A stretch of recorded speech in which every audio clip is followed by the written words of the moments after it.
Boa noite a todos, prazer, sou Vanessa, para quem não conhece.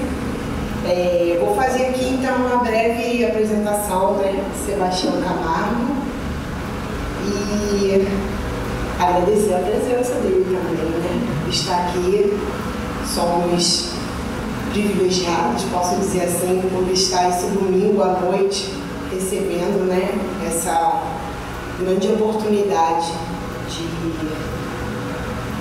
aprender um pouco mais, e caminhar um pouquinho mais à frente. Ainda tem muita caminhada, mas a gente já vai dando um passinho a mais. Então, Sebastião Camargo, quem seria esse grande amigo? É um grande entusiasta da doutrina dos espíritos. Aprofundou-se no estudo das suas três vertentes: a filosofia, a ciência e a moral. Trabalha para a causa do Cristo por amor e se dedica há mais de 25 anos ao projeto O Despertar da Consciência. É casado com Vilma Fernandes de Castro Camargos desde 12 de junho de 1882. Fundou juntamente com sua esposa e com alguns dedicados companheiros em 9 de maio de 1999 em Três Lagoas, um grupo de estudo da doutrina dos espíritos.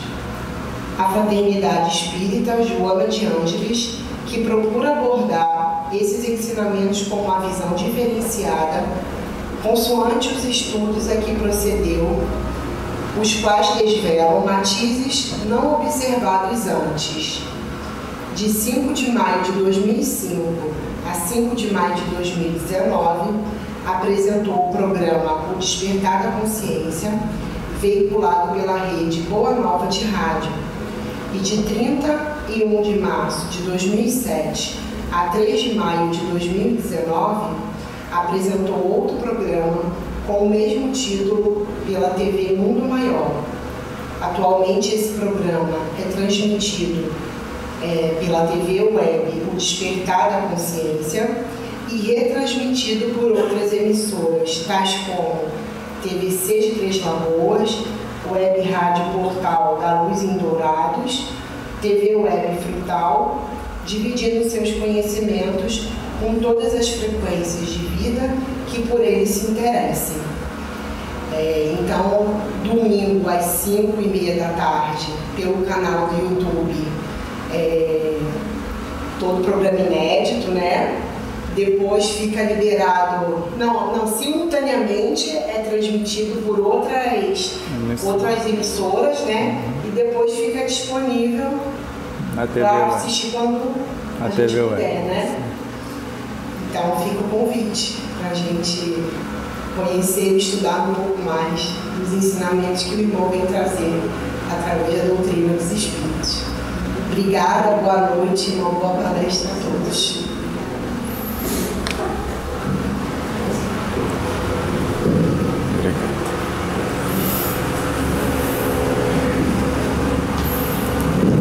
Sejamos todos bem-vindos, que a paz de nosso Mestre Jesus seja sempre em nossas vidas. É uma alegria imensa estar nesta casa, que é um lar de esperanças, uma escola de amor, um hospital de misericórdia. E hoje estamos aqui com um grande desafio, porque nós vamos entender o porquê fora escrito, ou melhor, fora escolhido o nome dessa casa: amor e caridade. Eu ainda não sei o que é amor, tampouco o que é caridade, mas sei que na obra O Evangelho segundo o Espiritismo está grafado no item 8 do capítulo 11 que o amor é o sentimento que, acima de tudo, resume de forma completa a doutrina de Jesus. E para Bezerra de Menezes, a caridade é o amor em excelência, que, por sinal, conforme o Livro dos Espíritos, é a alma do Espiritismo. Eu costumo dizer que o dever é a lei da vida, conforme está no Evangelho, e a caridade é a alma do Espiritismo. Então, para entendermos um pouco mais acerca do amor, porque é fácil dizer eu amo você e imaginar que amar é fazer o outro feliz. Eu nunca consegui essa proeza. Agora, amar-se, aí sim eu posso me tornar feliz, porque o único amor que me planifica na ação é o amor que eu desenvolvo por mim. O amor que eu desenvolvo pelo meu semelhante não o torna feliz. Ele só será feliz o dia que ele aprender a amar. De modo que muitos pensam que caridade é dar coisas. Mas conforme vamos estudando, e principalmente na obra O Livro dos Espíritos, na questão 888A, amai-vos uns aos outros. Eis toda a lei, lei através da qual Deus governa os mundos. O amor é a lei de atração para os seres vivos e organizados, mas a atração é a lei de amor para a matéria inorgânica, por exemplo. E na questão 886, qual o verdadeiro sentido da palavra caridade, como a entendia Jesus? O que Jesus entendia por caridade? Benevolência para com todos, indulgência para com as falhas dos outros, perdão das ofensas. Em alguma das frases está sugerindo que a caridade é dar alguma coisa para alguém? Isso se chama beneficência. E mesmo assim, segundo vários autores, a começar pelo Espírito Carlos, na obra Gotas de Paz, a verdadeira beneficência é aquela que prepara o nu para a aquisição da própria roupa, o sedento a buscar a sua própria água, o faminto a conquistar o seu próprio pão, e o enfermo a curar a si mesmo. Mas para Allan Kardec, na Revista Espírita e na obra Viagem Espírita de 1862, a caridade é a sublimação da personalidade. Para Emmanuel, um processo de autossublimação. Para Joana de Ângeles, autoiluminação. E para Joana de Ângeles, o primeiro trabalho, a primeira tarefa de um médium, porque médiuns todos somos, uns com menos sensibilidades, outros com mais vasta, dependendo do seu estudo, da sua moralidade, em especial. Então, se a primeira tarefa de um médium é a sua autoiluminação, por que será que os médiuns não gostam de estudar? Salvo se aqui é diferente. Porque se for para o fenômeno, a casa enche. Mas se for para o estudo, quase nunca.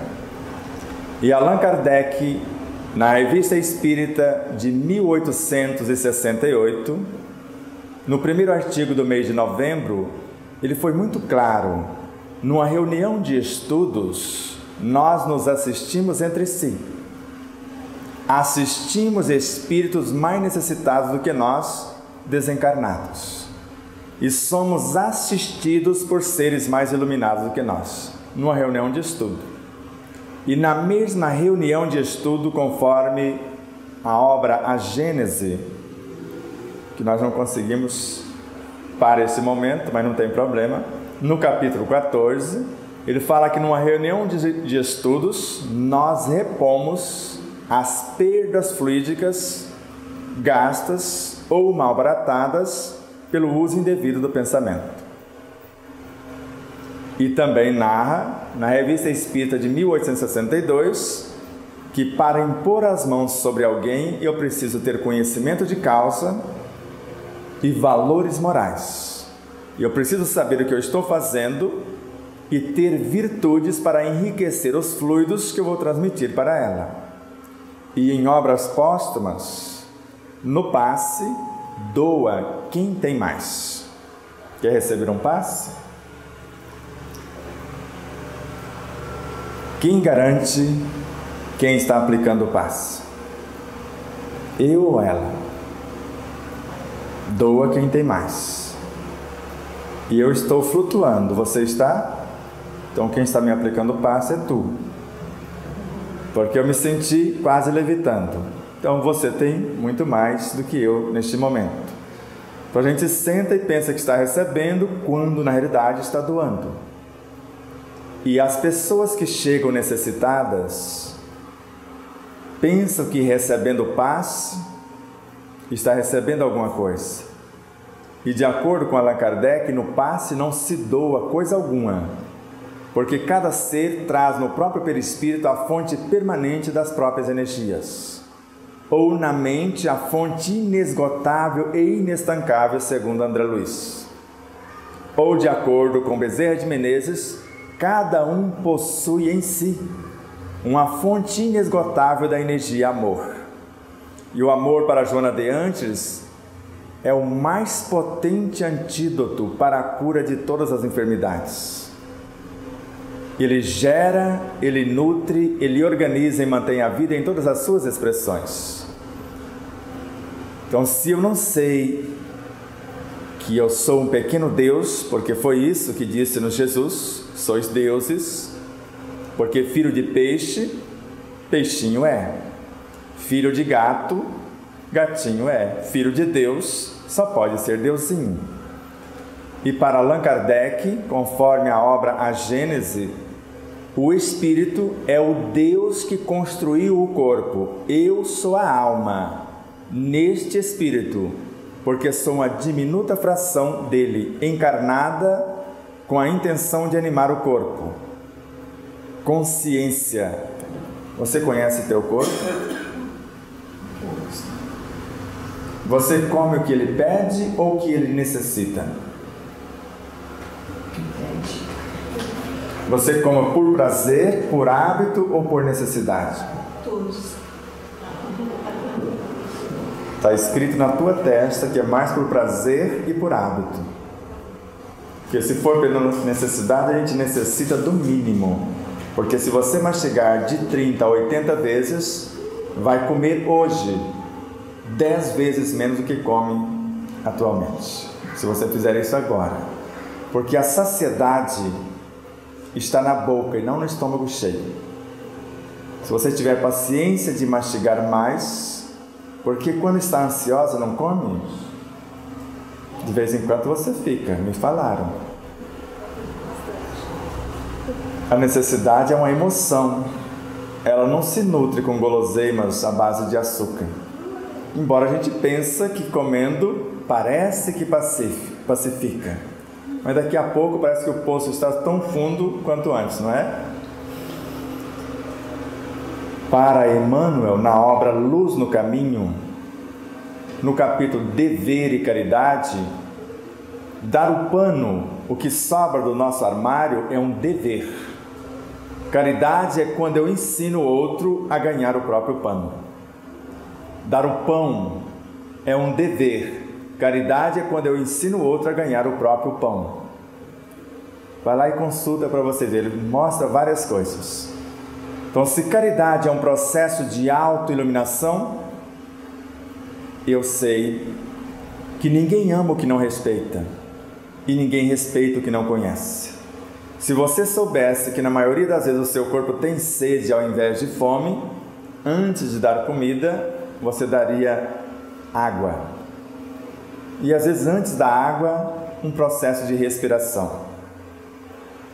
E quando nós temos ciência disso, como aconteceu conosco hoje, nós recebemos tanta energia durante um seminário, porque a nossa mediunidade antes era a chamada mediunidade de cura, conforme está no livro dos médiuns.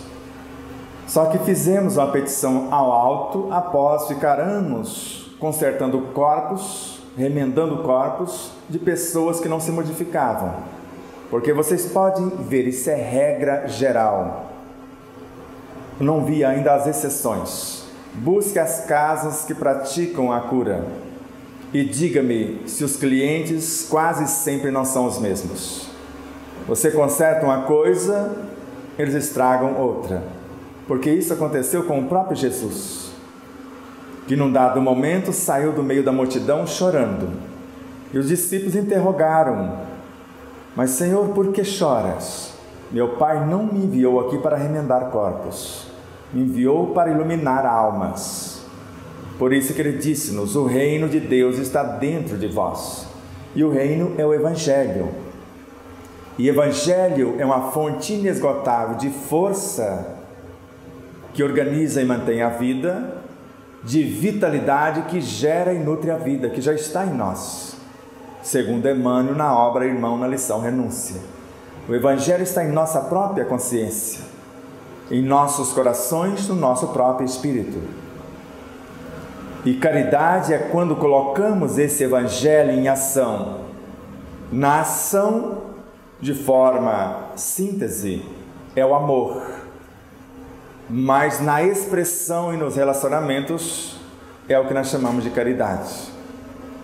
O exercício das virtudes, cada uma por sua vez, porque se eu for exercitar o amor para com vocês agora, a piedade tem a função de despertar em mim o sofrimento de um de vocês, e é uma fração do amor.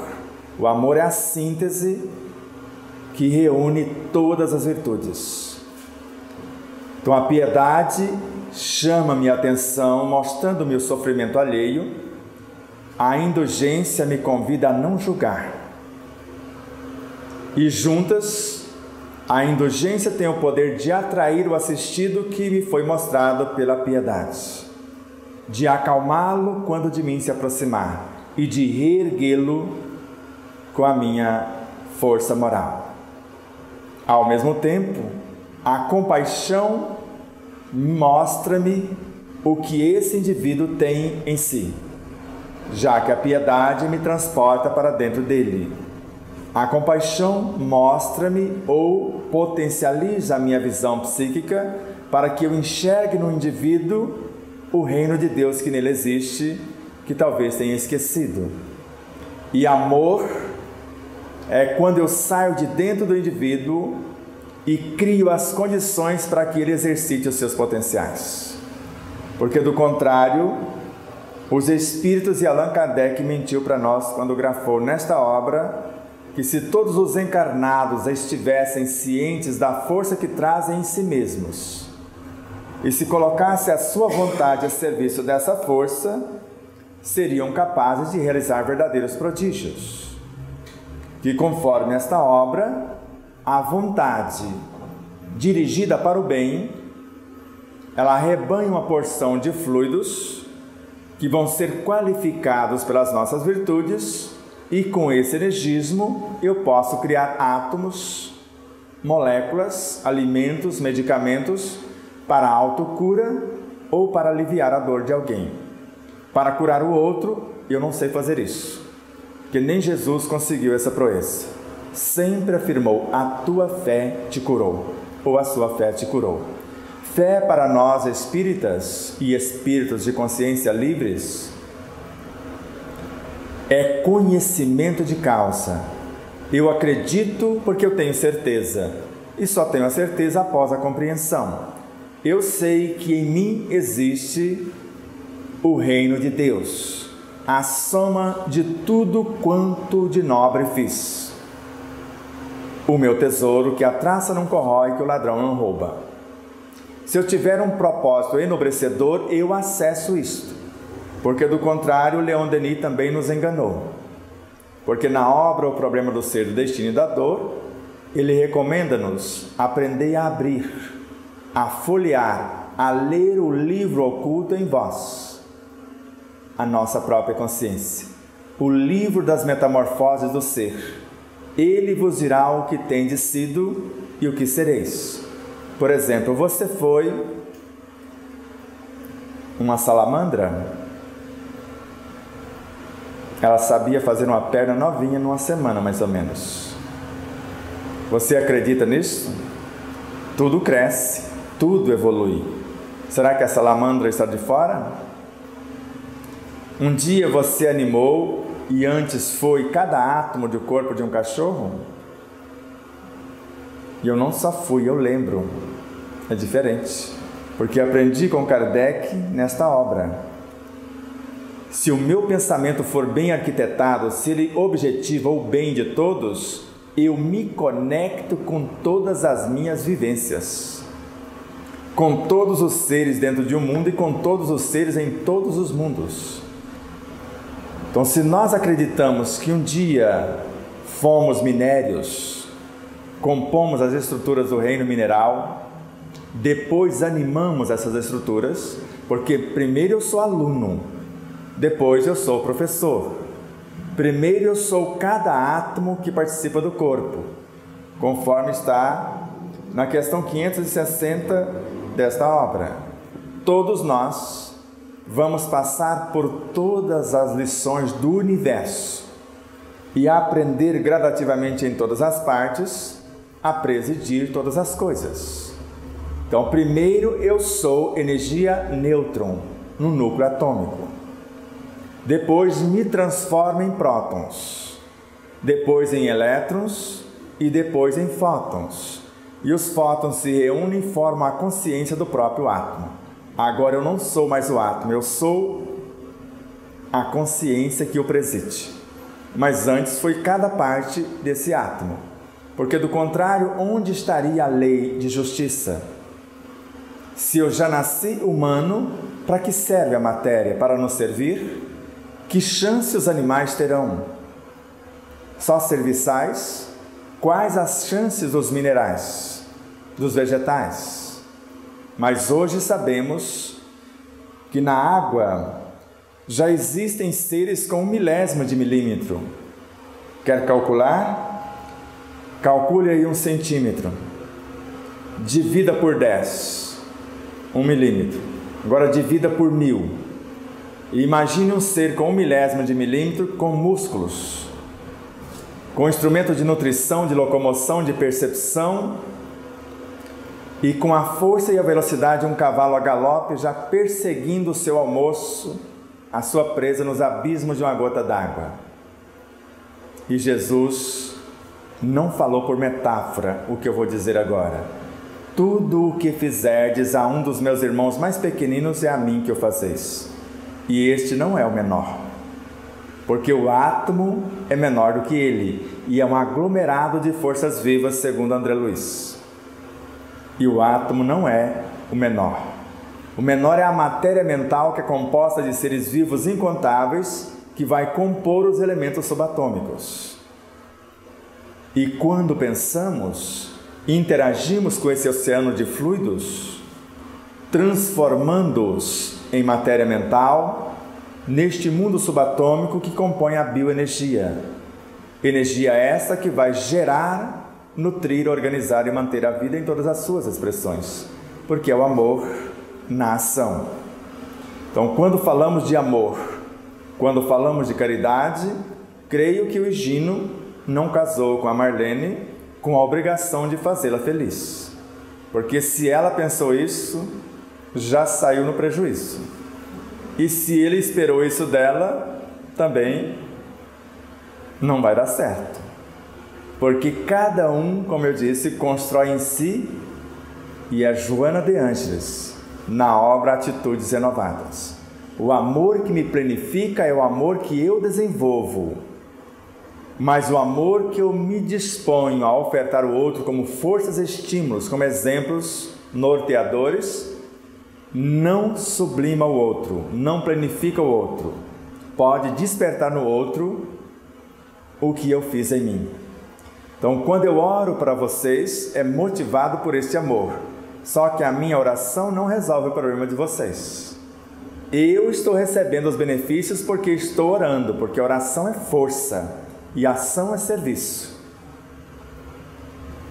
Agora vocês estão recebendo apenas as forças e estímulos para fazer o que eu estou fazendo, se quiser chegar onde me encontro, caso eu esteja no patamar que agrade vocês, como no meu caso, Quando entrei em artes marciais nesta vida, porque em outras vidas também pratiquei, falei, o professor, o sensei, o faixa preta, no meu caso, este professor de segundo dan, falei, está quase inatingível para mim, que estou começando agora.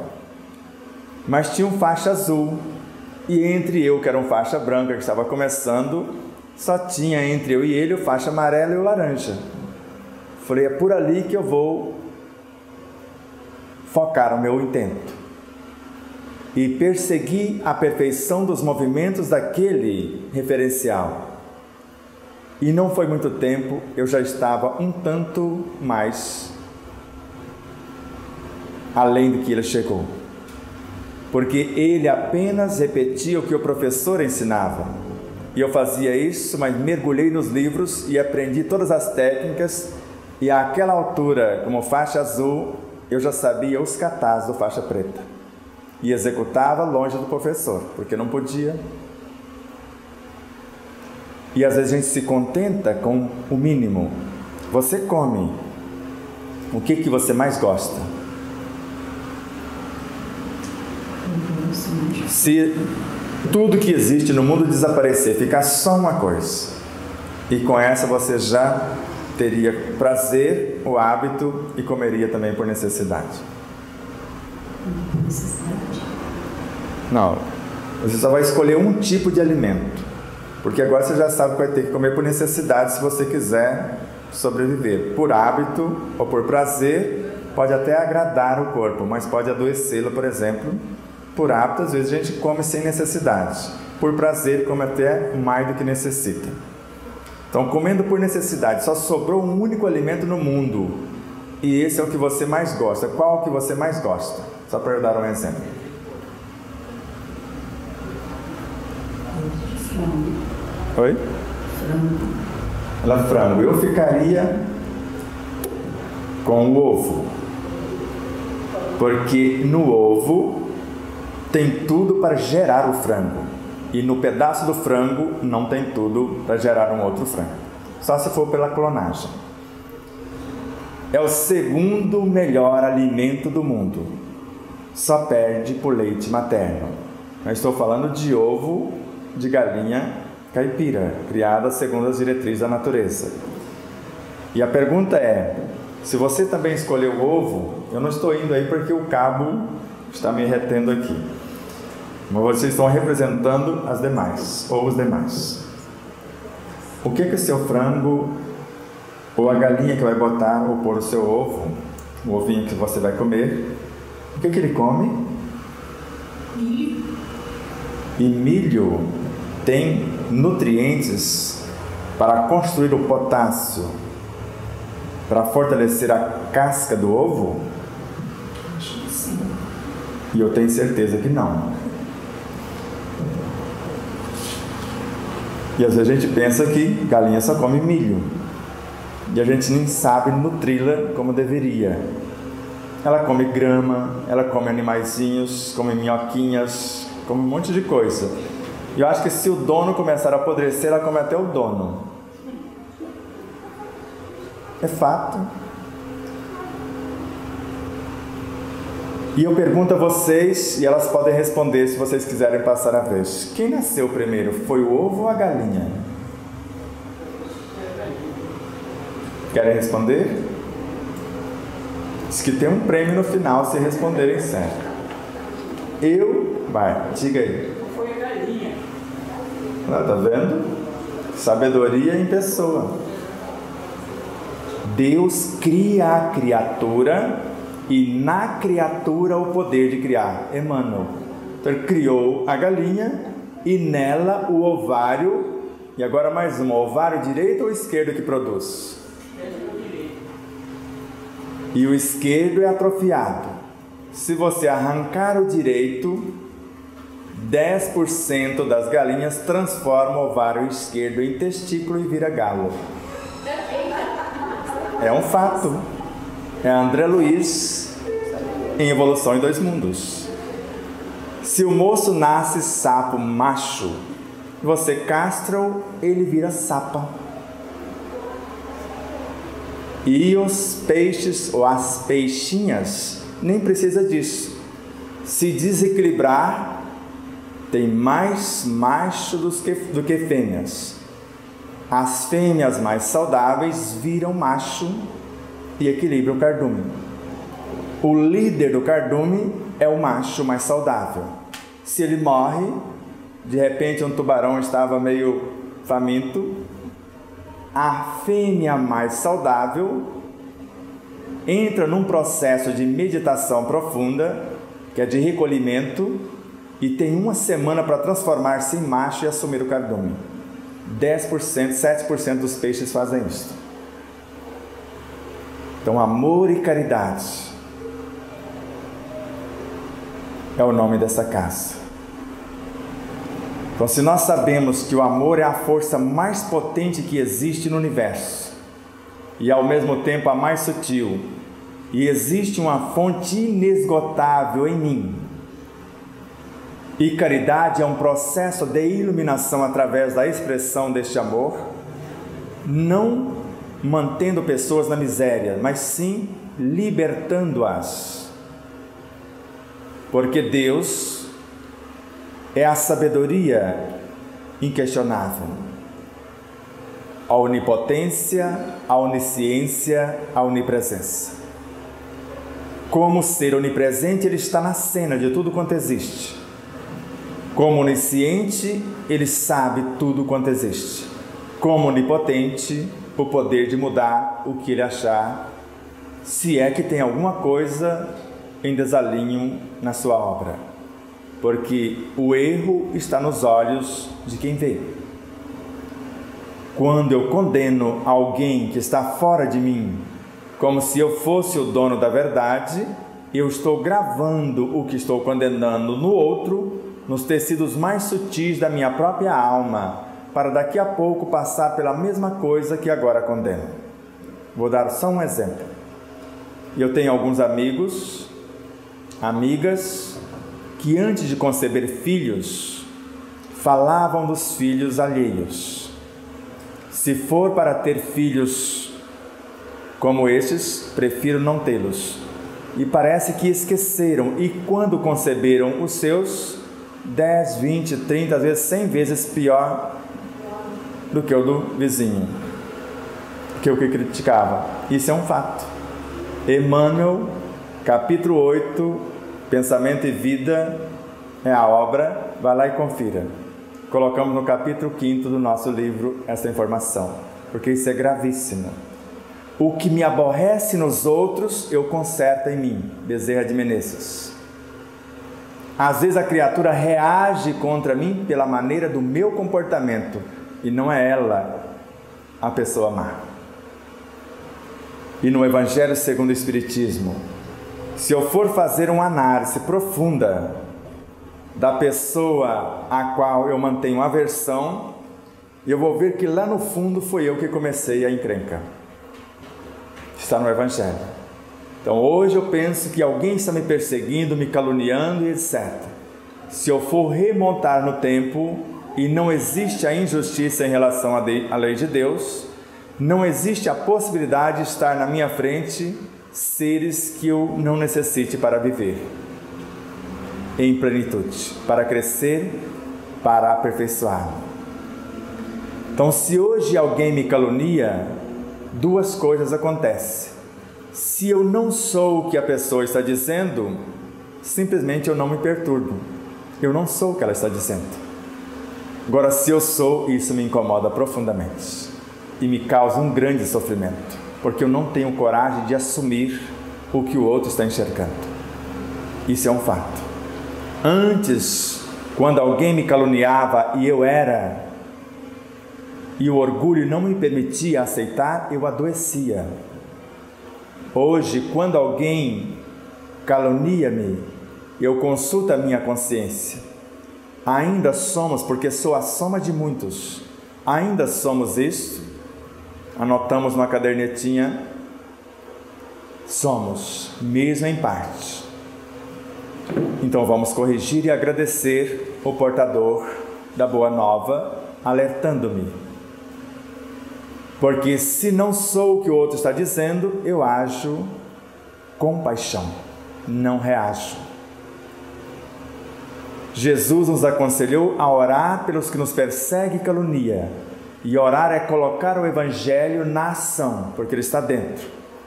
Transformá-lo em amor, em caridade. Para a libertação, a iluminação de quem manifesta e a libertação do outro. De modo que ele aconselhou-nos a ofertar a outra face. A outra face do orgulho é a humildade.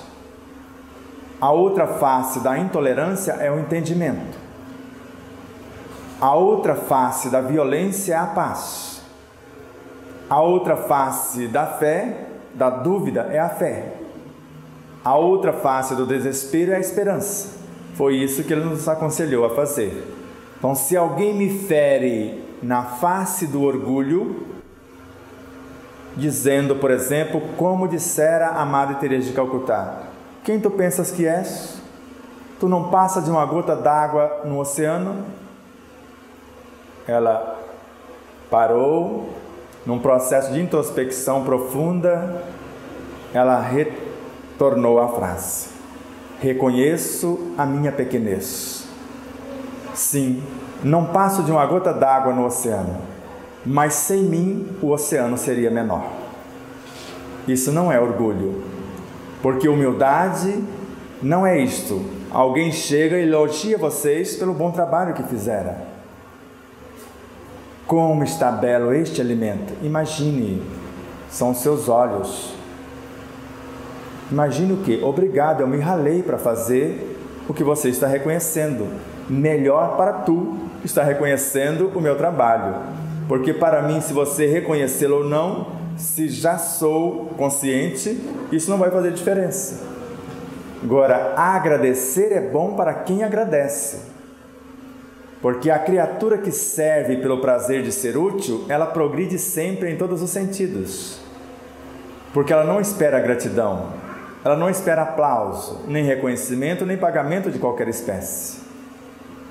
Ela faz pelo prazer de ser útil o que precisa ser feito. Ela ama o que faz, ela não faz somente o que ama. E se você ama o teu corpo, você educaria o teu amorável paladar, que depende também do seu olfato, porque o sabor, segundo Allan Kardec, depende da educação do paladar. Se eu tenho paladar educado, não existe alimentos ruins, porque todo alimento nasceu do amor. O amor gera, nutre, organiza e mantém a vida em todas as suas expressões. E um gesto de caridade para comigo é educar o meu paladar. Porque se eu educo o paladar, não tem comida salgada. Porque se eu mastigar até transformar em átomos, não tem sabor. O sabor só existe quando une dois átomos e forma uma molécula, formando os odores, os sabores, as cores, etc. Isso é Kardec. E a energia que extraímos, energia nobre e útil ao corpo, é aquela que extraímos do núcleo do átomo. Mas temos paciência de mastigar? Ou consciência de extrair isto? Hoje eu almocei sem pagar. Estava lá tudo de grátis? Não estava? Todo o alimento estava exalando a sua essência. Andei em volta deles, assimilei o que estava indo embora, não dei prejuízo a ninguém, porque eu só assimilei o que estava indo embora, que ninguém ia aproveitar.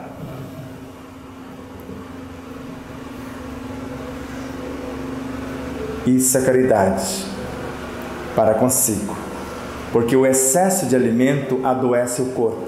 Allan Kardec, Obras Póstumas. O excesso de alimento. E às vezes pensamos que a quantidade de alimento não é. Se um único átomo contém tudo que existe no universo, segundo Joana de Ângeles, então em qualquer alimento tem todas as coisas. Porque nesta obra, na questão 33, fala que tudo está em tudo. Então, numa cenoura, conforme a questão 1011 da obra que eu acabei de pegar, o Livro dos Espíritos, tem moléculas de seres que conhecemos. Quem cultivou a cenoura, quem plantou a cenoura, cultivou, transportou, colheu, transportou, quem comercializou, quem confeccionou. Porque quando eu estou confeccionando, eu penso em alguma coisa, eu sinto alguma coisa. E o pensamento cria átomos e moléculas e os sentimentos os qualificam. E eu estou interagindo com os alimentos e alterando a estrutura dos mesmos.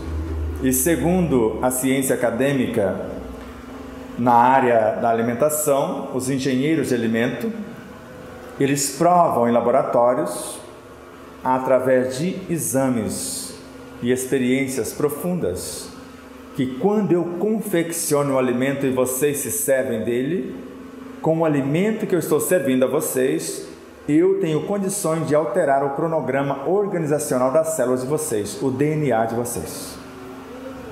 Por isso que crianças adotadas, e às vezes não tem nada a ver com os pais fisicamente, com o tempo ficam parecidíssimas com os pais. Quem olha para o Egínio e a Marlene pensa às vezes que são irmãos. Como muitas pessoas já perguntaram se eu e a Vilma somos irmãos. Porque eles se relacionam e a permuta de energias vão se tornando parecidos, fisicamente, psíquica, emocional, moral e até espiritualmente. Por isso que no amanhã os dois vão se unir para formar algo maior juntos, tornando dois átomos não se unem, dois seres não podem se unir e se tornar uma só realidade? Pode e deve, porque todos nós somos parte do corpo do Cristo, somos células do seu corpo, como Paulo de Tarso assim o definiu. E se somos, estamos nele. Ele é carnívoro?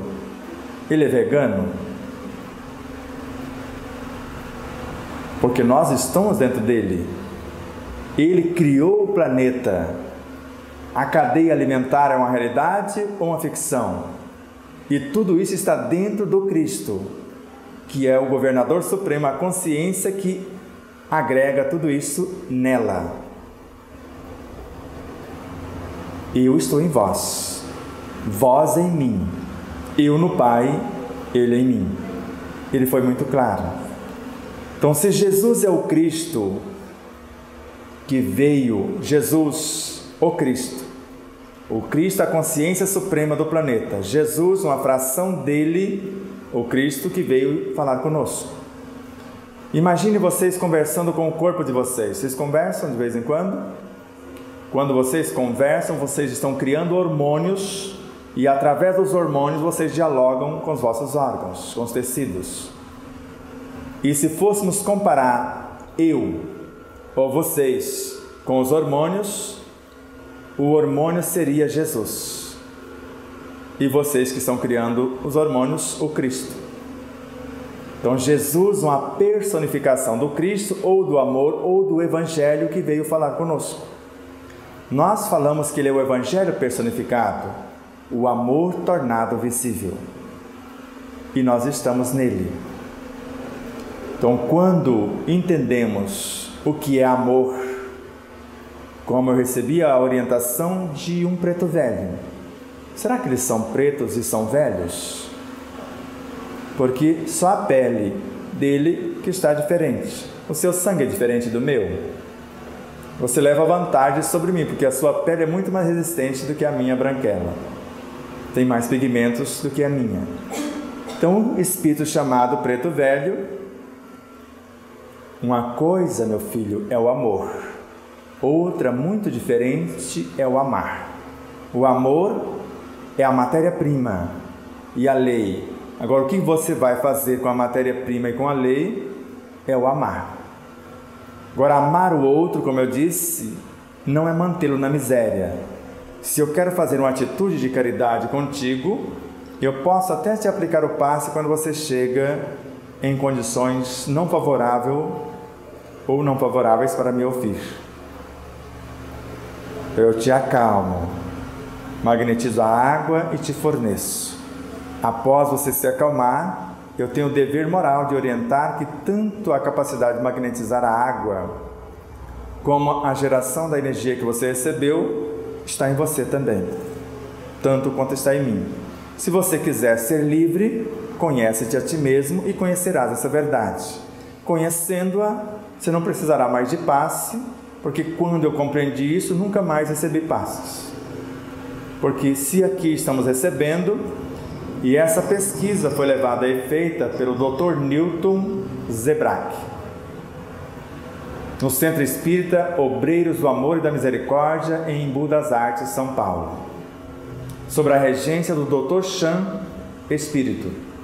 E fica até chique, né? Um médium recebendo 2 espíritos médicos fazendo um trabalho. E eles, através da câmera Kirlia, que fotografa a aura, eles fotografam a água antes da magnetização e após, e percebe a diferença, como fizera o doutor ou o professor Masaru Emoto como cientista. E depois ele fotografa a tua aura antes de você receber a água e após você sorver a água. Fotografa as pessoas antes do passe e após. Antes da oração e após. Da oração que eu vou direcionar a ti.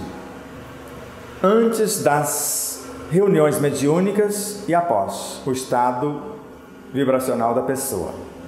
E o curioso é que fotografa a sua aura.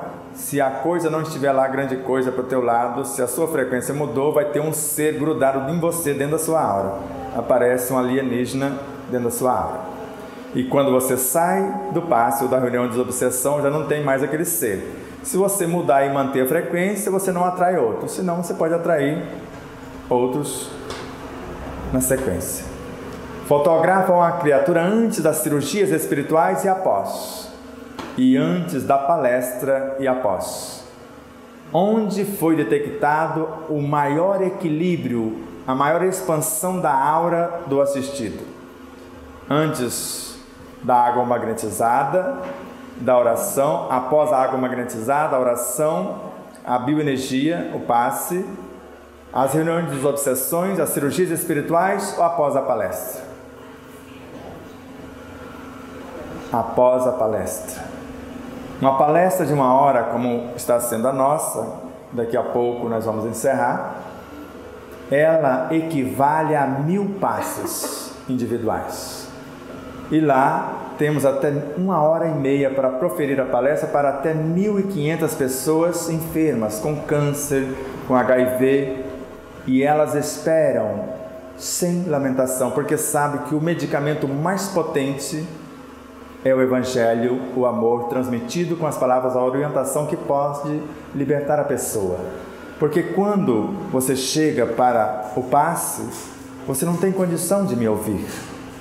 E eu preciso te atender, te dar água magnetizada, orar por você, levar o seu nome de repente para a reunião de desobsessão, te assistir e até a cirurgia espiritual. Mas tudo isso foram paliativos. Porque André Luiz, em Missionários da Luz, ele narra: nós auxiliamos, nós orientamos, mas não cabe a nós improvisar recursos, que é a obrigação de cada um, porque cada um tem uma fonte inesgotável em si. O ideal é que cada um torne-se o médico de si mesmo. Está lá em Missionários da Luz. Somente o doente transformado voluntariamente, por vontade própria, em médico de si mesmo, pode atingir a cura real. Está lá no capítulo 18 da obra Missionários da Luz. Então, quando nós falamos de amor, a matéria-prima e a lei. Quando falamos de caridade, isso colocado em ação, para iluminar com o conhecimento, para que as pessoas possam libertar-se pela vivência do conhecimento, iluminando por sua vez. Comece a inspirar serena, doce e amoravelmente, porque o ambiente está repleto de fluidos benfeitores. Então inspirem, trazendo um tanto mais das energias benfeitoras que os amoráveis trabalhadores desta casa de incontáveis realidades carrearam para cá, para nos auxiliar. E conforme vão inspirando, vão imaginando-se mais calmos, mais serenos, mais saudáveis, mais felizes. E gravando em suas mentes, em suas consciências, que a caridade é um processo de autoiluminação. E o amor é a alma da vida. E a alma em si só se nutre de amor. Pensem, se acalmem, imagine o Cristo como essência que nutre e norteia a nossa consciência. Porque se o reino está dentro, Ele e Deus também estão. E tente senti-los como luzes dentro de vocês. E permita que eles floresçam. Ilumine vossas mentes, qualifiquem os vossos pensamentos, aprimorem vossas palavras e direcione vossas ações. Eu estou fazendo isto. Reconhecendo a minha própria ignorância, eu o questiono. O que queres que eu faça para a minha evolução? Ou o que queres que eu te faça para a evolução dos meus semelhantes? Para que eu possa aconselhar alguém, eu preciso antes vivenciar a mensagem que eu vou usar para dar conselhos. A minha intenção é ser o que penso e viver o que falo. De tal modo como consta no último capítulo da obra Missionários da Luz. Alexandre instruiu André Luiz em diversas oportunidades. E naquele momento, agora eu preciso ir, para que vocês possam iluminar-se com o que receberam de instrução. E eu continuo aluno em outras instâncias. Preciso de me instruir também. Antes, apegados, magoados, enciumados pelo instrutor, abandonados. E ele disse: é necessário para que vocês cresçam. O mestre afastar do discípulo, o professor afastar do aluno, como Jesus aparentemente fizera conosco. Por agora eu preciso ir. Se me amais, permanecerão fiéis e guardarão os meus mandamentos. E eu retornarei. Porque existem muitas moradas na casa de meu Pai. E após preparar essas outras moradas, eu voltarei e os levarei comigo, para que lá onde eu estiver estejais também. Eu sou o bom pastor. Eu reconheço as minhas ovelhas. As que são minhas reconhecem a mim. Existem outras ovelhas que não estão neste aprisco. E através da imigração